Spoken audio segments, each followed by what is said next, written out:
ini saya akan mengoperasikan penggunaan aplikasi SPSS, yaitu langkah-langkah pertama, siapkan data Excel. Datanya apabila sudah disiapkan, lalu copy save, ini sudah saya save ya. Terus yang selanjutnya, kalau sudah disilang, disitu buka aplikasi SPSS. Nah, terus selanjutnya copy data tadi di file. Nah, terus tipenya dari Excel, namanya yang tadi yang sudah di save yaitu ban uji. Nah, ban uji, lalu open. Tunggu sebentar. Nah, apabila sudah muncul, lalu oke. Nah, ditunggu. Nah, lalu ke variabel ini yang tidak digunakan, yang tidak penting, ini dihapus saja ya, clear. Lalu variabel view, nah decimal 00 label kita ganti ke menjadi motivasi. Yang ini kita ganti hasil belajar. Cukup. Klik data view untuk mengetahui nilai residual, klik analis, lalu klik regression, setelah itu klik linear. Pada kotak dialog linear regression, masukkan Y hasil belajar ke dependent, X motivasi ke independent, klik save, lalu centang unstandardized, lalu klik continue, klik OK.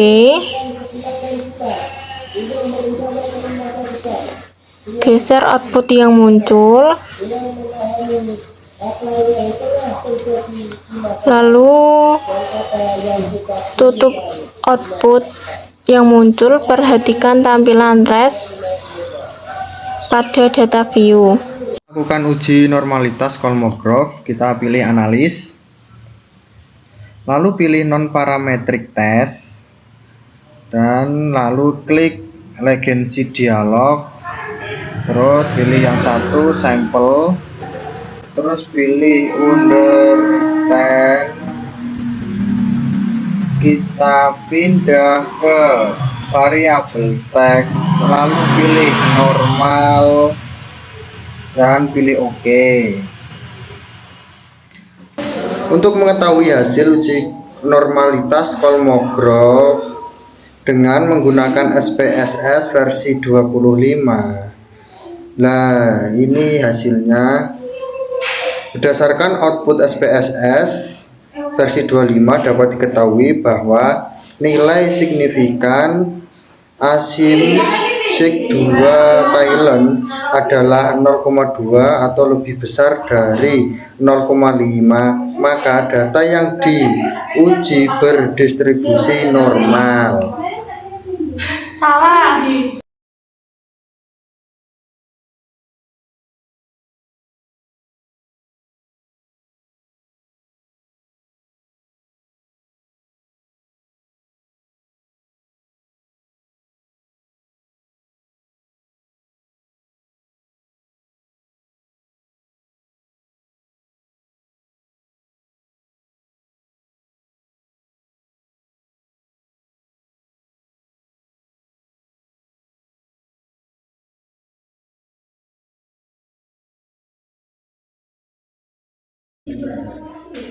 Langkah pertama, siapkan data yang akan diuji T pada Excel.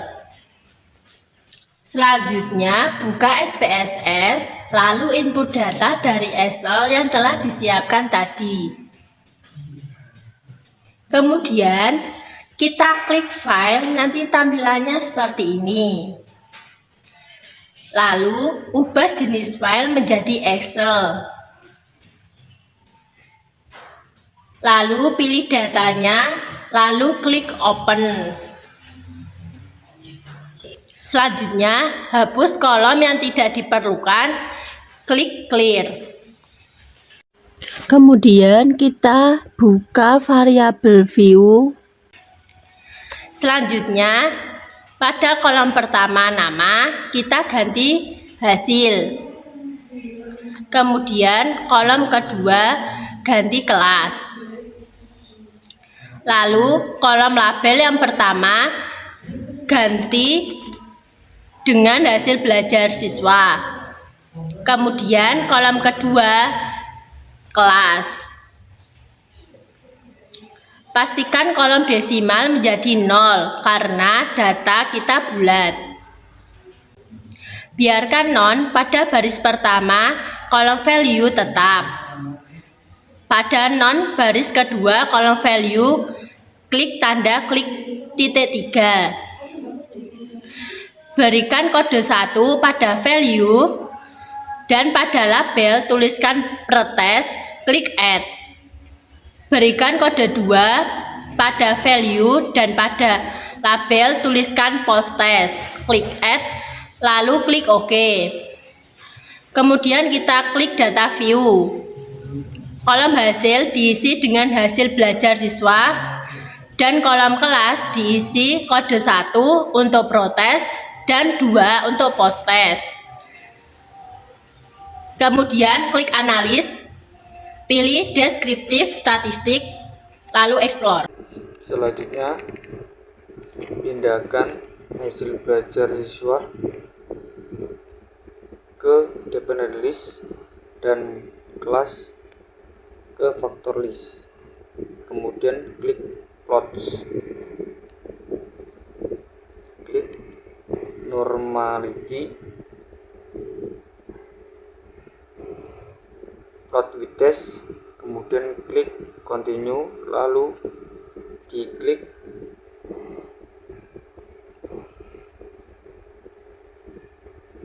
OK.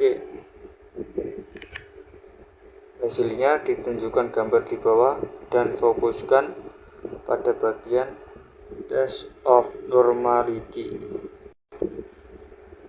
Berdasarkan uji SPSS yang telah dilakukan, diketahui bahwa nilai sig pada pretest adalah 0,116 dan nilai sig pada posttest 0,200.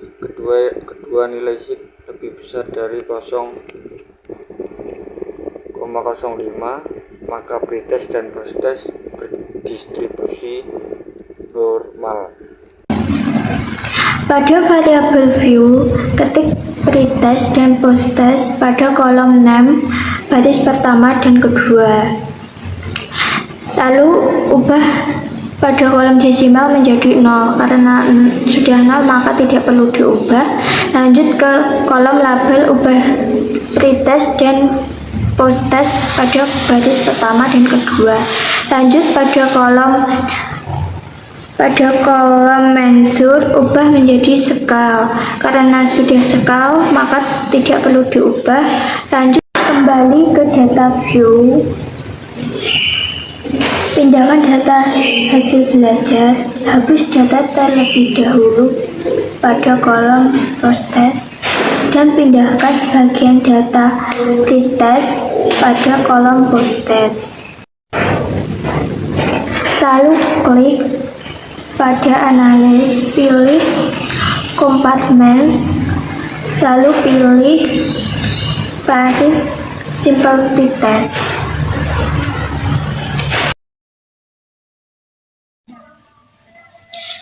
Selanjutnya akan muncul kotak dialog part sample t-test. Kita pindahkan pretest ke variabel 1 dan posttest ke variabel 2.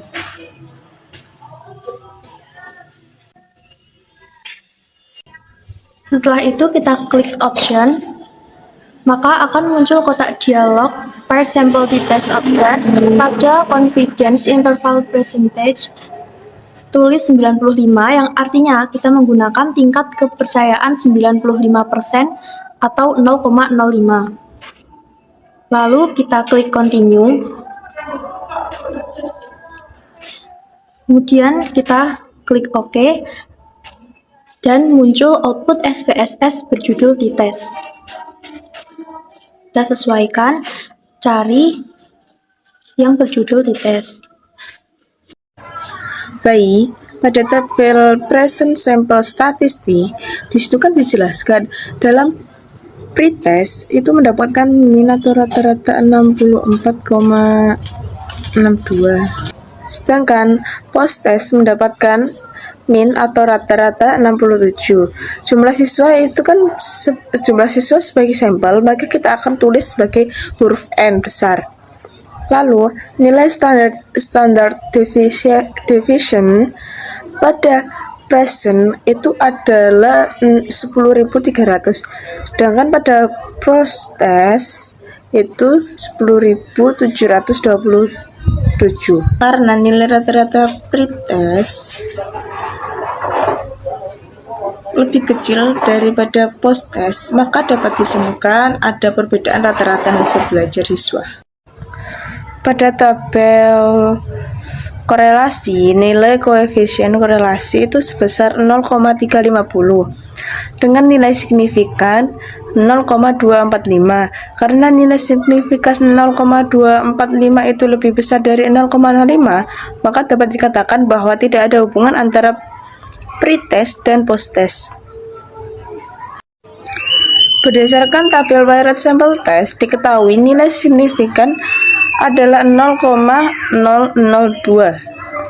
Nah, nilai 0,0002 ini lebih kecil daripada 0,05, maka HO ditolak dan HA diterima. Sehingga ada pengaruh penggunaan strategi pembelajaran Answer Gallery untuk peningkatan hasil belajar, terutama pada mata pelajaran bahasa Jawa pada siswa kelas 5 SD Negeri 1 Taji tahun 2019.